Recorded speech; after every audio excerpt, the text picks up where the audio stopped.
Varachha લંબે Hanuman road ખાતે આવેલ બે કાપડની દુકાનોમાં ત્રાટકેલા તસ્કરોએ દુકાનમાંથી આશરે 2.5 લાખની મત્તાની ચોરી કરી હોવાનો બનાવ પોલીસ મથકે નોંધાવા પામ્યો છે। વરાછા લંબે હનુમાન રોડ ઉપર બે દુકાનોની છતના પતરા તોડી બે દુકાનોમાંથી અજાણ્યા તસ્કરોએ ₹50,000થી વધુની મત્તાની ચોરી કરી હતી।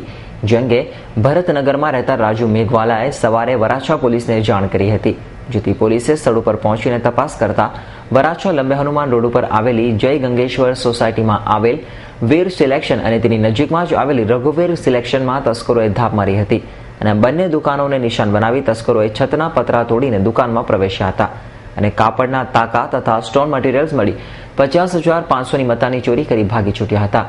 બનાવ અંગે વરાછા પોલીસે ગુનો નોંધી વધુ તપાસ હાથ ધરી છે। મારી દુકાન છે વીર સિલેક્શન, મારુતિ ચોકમાં આવેલી છે। એમાં પરમ દિવસે સાંજે ચોરી થઈ। સવારમાં આવેલી દુકાન ખોલી તો ચોરી થયેલી હતી, પતરા તોડીને અંદર આવેલા। કેટલાની ચોરી થઈ? અંદાજે 25,000નો તો માલ ગયો છે અને 8,000 રૂપિયા રોકડા ગયેલા। આપણી બાજુની દુકાનમાં બી ચોરી થઈ, એમાં બી 25-30,000 રૂપિયા માલ ચોરાનો અને 10-15,000 રોકડા ચોરાનો। પછી તમને કેવી રીતે ખબર પડી? સવારમાં દુકાન ખોલી 9 વાગે ત્યારે ખબર પડી દુકાન તોડેલી છે। પછી બાજુમાં જઈને પૂછેલું તો એને બી તો ઉપરથી તોડેલી છે।